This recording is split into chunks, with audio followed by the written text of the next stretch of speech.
सत्ता के सियासी समय सज चुका है और अब दलों के सभी प्रत्याशियों ने नामांकन कराना भी शुरू कर दिया है। हमारे साथ जो है शाहाबाद विधानसभा से भाजपा के विधायक रजनी तिवारी जी हैं। चलिए उनसे जानते हैं उन्होंने आज नामांकन किया है और क्षेत्र के लिए उनकी क्या प्रमुख जो है योजनाएं रहेंगी जिनको लेकर के वो जाने वाली है।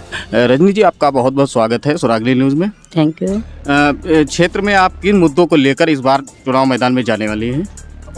मैंने सदैव बच्चों के स्वास्थ्य, महिलाओं के स्वास्थ्य और शिक्षा को लेकर के मैंने काम किया। क्षेत्र के विकास को हमेशा प्राथमिकता दी।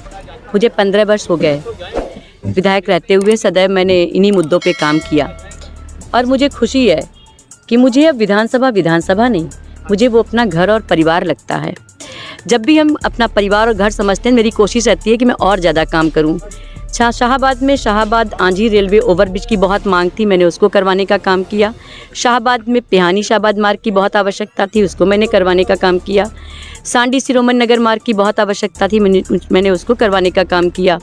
और जब अभी आपने देखा कि कोरोना का संकट आया तो उसकी परेशानी को देखते हुए मैंने बहुत बड़ा ऑक्सीजन प्लांट भी लगवाने का काम किया। मैंने अपनी विधानसभा में PHC बनवाने का काम किया, मैंने स्टेडियम बनवाने का काम किया, न जाने कितने गांवों में मैंने विद्युतीकरण करवाने का काम किया। और मुझे पूरा विश्वास है, मैं गांवों में जा रही हूं, मैं सदैव की तरह से जब चुनाव के समय में भी गांवों में जा रही हूं तो उनका जो प्यार और स्नेह मिल रहा है, मैं पुनः जीत करके आऊँगी। इस बार जो है शाहाबाद विधानसभा से निर्दलीय प्रत्याशी के तौर पर अखिलेश पाठक जी भी नामांकन करने वाले हैं। कितना अखिलेश पाठक फैक्टर आपके चुनावों को कितना प्रभावित कर सकता है? निर्दलीय प्रत्याशी हमेशा ही आते होंगे। मैंने तो चुनाव नहीं, चूँकि अखिलेश पाठक जी भारतीय जनता पार्टी से टिकट के दावेदार थे, उनकी लोकप्रियता भी शाहाबाद विधानसभा में है, उनके भी अपने प्रशंसक हैं। सन 2012 में जब उन्होंने चुनाव लड़ा था 14,000 वोट पाए थे। क्या लगता है कि वाकई में अखिलेश पाठक के आपके साथ ना होने से कोई नुकसान होने वाला है या कोई प्रभाव नहीं पड़ेगा? देखिए, भारतीय जनता पार्टी का बहुत बड़ा परिवार है। हम अपने परिवार में अब साथ में रहते हैं, कोई बात होती है, कुछ होती है, हम आपस में लड़ते और झगड़ते हैं। जब परिवार के सम्मान और स्वाभिमान की बात आती है तो हम सब एक साथ होते हैं। भारतीय जनता पार्टी एक प्रत्याशी देती है, जैसा कि सभी पार्टियों में होता है कि चुनाव के समय विधानसभा से एक प्रत्याशी होता है। भारतीय जनता पार्टी ने मुझ पर विश्वास किया, मुझे प्रत्याशी बनाया और भारतीय जनता पार्टी का बहुत बड़ा परिवार, हमारे सहयोग और सहयोगी समर्थक सब हमारे साथ में हैं। मैं जीत करके पुनः आऊँगी। 2022 में अगर एक बार पुनः आप विधायक बनती हैं तो ऐसे कौन से काम होंगे जिनको आप प्राथमिकता के आधार पर कराना चाहेंगी? देखिए, जितने भी काम करवाते रहो, काम ऐसा नहीं होता कि पूरे हो गए।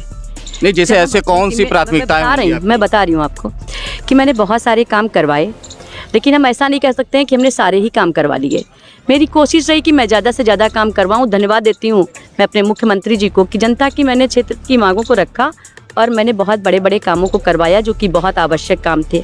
फिर भी अभी बहुत सारे ऐसे काम हैं जिनको मैं करवाने का काम करूँगी। संजय तिवारी कोठीलाल ने एक आरोप लगाया है कि आपकी और उनकी बात हुई, आपने उनसे कहा कि उन्होंने आपकी मदद नहीं किया। वाकई में समाजवादी पार्टी संजय तिवारी कोठीलाल ने जो ज्वाइन की है उसका कोई प्रभाव आपके चुनावों पर दिखाई पड़ेगा? आपने कभी नाम लिया अखिलेश पाठक जी का, कभी आपने नाम लिया संजय तिवारी का। क्या ब्राह्मण सिर्फ यही हैं?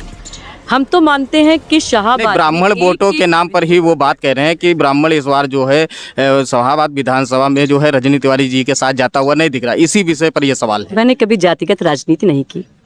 हमारी विधानसभा का एक एक भाई, एक एक बहन हमारे साथ में है।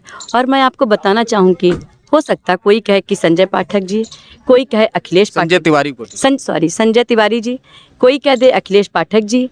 मेरे लिए पूरी विधानसभा हमारा भाई है, हमारी बहन है और वो मेरा पूरा घर और परिवार है। कोई एक ऐसा मुद्दा आप बताइए जो आप प्राथमिकता के आधार पर लेकर के चलेंगी और शाहाबाद में वो काम कराना चाहेंगी?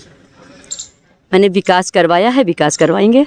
नहीं, विकास में ऐसी कौन सी कोई एक प्राथमिकता जो आपकी मुख्य प्राथमिकता हो कि मैं शाहाबाद में इस बार अगर विधायक चुनी जाती है तो मैं ये काम करूँगी, ऐसी कौन सी एक बात होगी? मैंने बताया ना कि विकास कभी पूरे नहीं होते हैं, कि मैंने करवाया और करवाएंगे। और दूसरा मेरी प्राथमिकता है, जितना इसने पाया है उससे और ज़्यादा इसने पाएंगे। अच्छा, शाहाबाद विधानसभा में आप अपना मुख्य मुकाबला किसके साथ मान के चल रही हैं?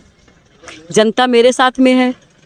आप देखिए ना, वहाँ पे मुकाबला है ही नहीं, वहाँ पे सिर्फ रजनी तिवारी, सिर्फ भारतीय जनता पार्टी। चलिए, स्वराग्नि न्यूज़ से बात करने के लिए विधायिका जी आपका बहुत बहुत धन्यवाद।